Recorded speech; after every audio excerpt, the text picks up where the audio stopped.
Chapter 18, Home. Soon we had left the village behind us and were in open country. There was no one else in sight, just the two of us, my father and I, tired but happy, striding out along the curvy country road in the light of the moon. "I can't believe it," my father kept saying.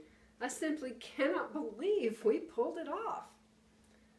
"My heart is still thumping," I said. "So is mine. So is mine. But oh, Danny," he cried, laying his hand on my shoulder, "didn't we have a glorious time?" We were walking right in the middle of the road as though it were a private driveway running through our country estate, and we were the lords of all we surveyed. "Do you realize, Danny," my father said, "that on this very night, on this Friday the 13th of September, you and I have actually bagged 120 prime pheasants from Mr. Victor Hazel's wood?" I looked at my father.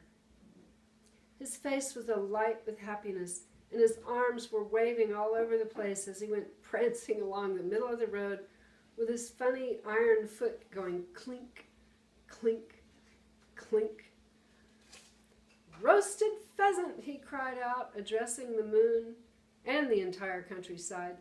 "The finest and most succulent dish on earth. I don't suppose you've ever eaten roasted pheasant, have you, Danny?" "Never," I said. "You wait," he cried. "You just wait till you taste it. It has an unbelievable flavor. It's sheer magic." "Does it have to be roasted, Dad?" "Of course it has to be roasted. You don't ever boil a young bird. Why do you ask that?" "I was wondering how we would do the roasting," I asked. "Don't you have to have an oven or something?" "Of course," he said, "but we don't have an oven, Dad. All we've got is a kerosene burner." "I know," he said, "and that is why I have decided to buy an oven." "Buy one?" I cried.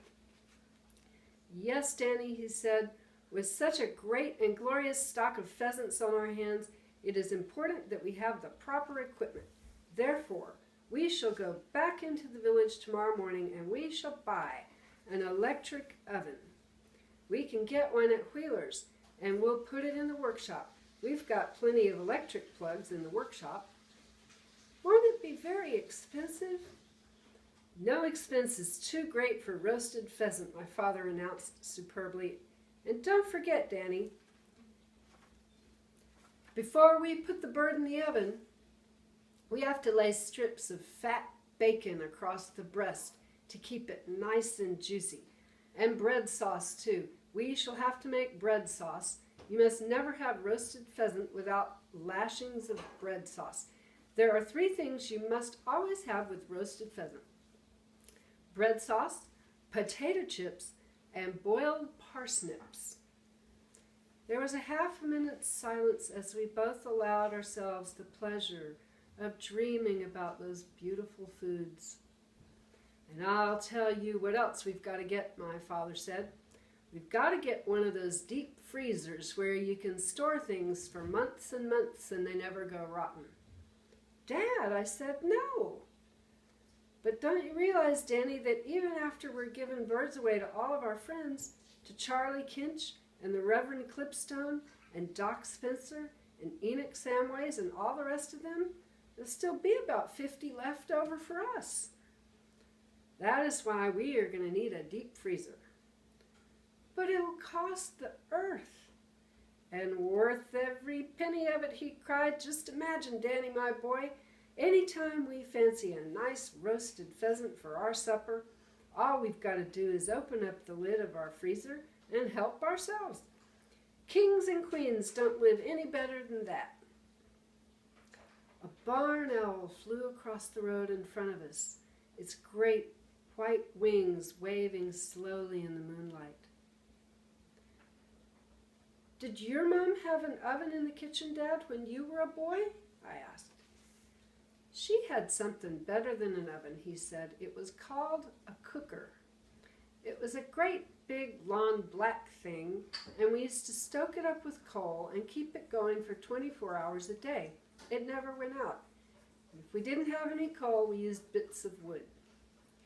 Could you roast pheasants in it? You could roast anything in it, Danny. It was a lovely thing, that old cooker. Used to keep the house warm in the winter. But you never had a cooker of your own, did you, Dad? You and Mom, when you got married, or an oven? No, he said, we couldn't afford things like that. And how did you roast your pheasants?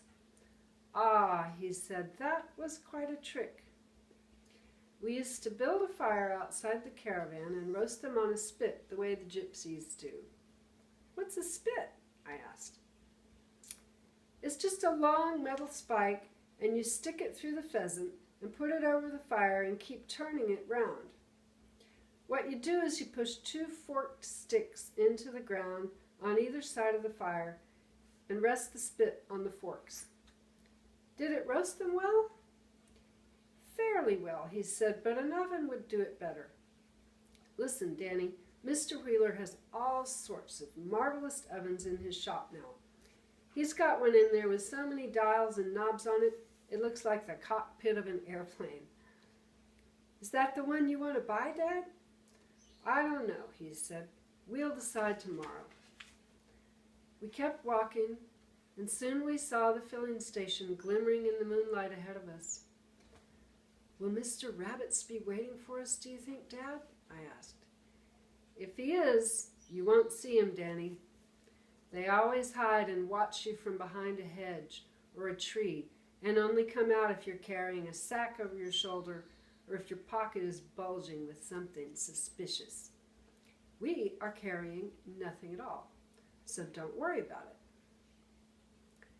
Whether or not Mr. Rabbits was watching us as we entered the filling station and headed for the caravan, I do not know.